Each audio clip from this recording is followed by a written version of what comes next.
গ্রহণযোগ্যতার বিচারে সবচেয়ে শক্তিশালী পাসপোর্টের তালিকায় ১০০তম অবস্থানে দাঁড়িয়েছে বাংলাদেশ। গতবারের তুলনায় নেমেছে ৬ ধাপ, অর্থাৎ দুর্বলতম পাসপোর্ট বিবেচনায় ৭ নম্বরে রয়েছে বাংলাদেশ। ২ দশকে প্রথমবারের মতো শক্তিশালী পাসপোর্টের তালিকার শীর্ষ ১০ থেকে ছিটকে গেছে যুক্তরাষ্ট্র।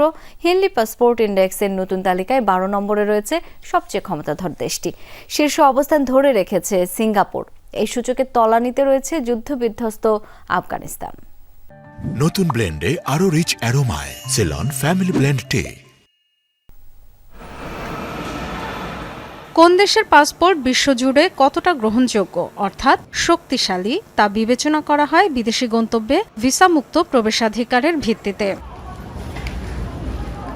২২৭টি গন্তব্যকে ধরে ১৯৯ দেশের পাসপোর্টের ক্ষমতা পরিমাপকারী সূচক তৈরি করেছে হেনলি পাসপোর্ট ইন্ডেক্স।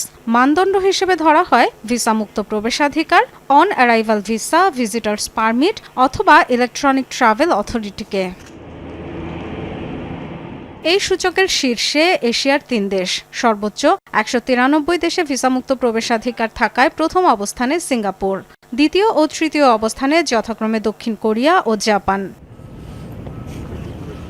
২০ বছরে প্রথমবারের মতো সূচকের শীর্ষ ১০ থেকে নেমে ১২তম অবস্থানে দাঁড়িয়েছে যুক্তরাষ্ট্রের পাসপোর্ট। একই অবস্থানে রয়েছে মালয়েশিয়াও। উভয় দেশকেই ভিসামুক্ত প্রবেশাধিকার দেয় ১৮০টি দেশ।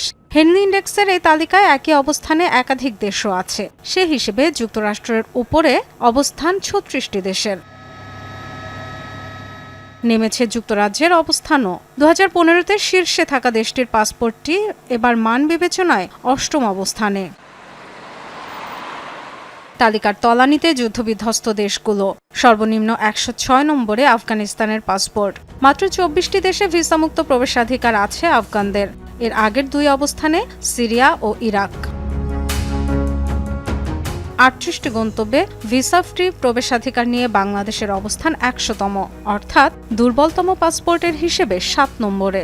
একই অবস্থানে রয়েছে উত্তর কোরিয়া। দক্ষিণ এশিয়ার সবচেয়ে উপরে ৫৬তম অবস্থানে আছে মালদ্বীপ। ৫৭ দেশে ভিসা ফ্রি প্রবেশের সুযোগ নিয়ে ভারতের অবস্থান তালিকার ৮৫ নম্বরে। তালিকায় ভুটান ও শ্রীলঙ্কাও বাংলাদেশের উপরে, আর নেপাল ও পাকিস্তানের অবস্থান বাংলাদেশের নিচে। ডরথি তাসরিন, যমুনা নিউজ।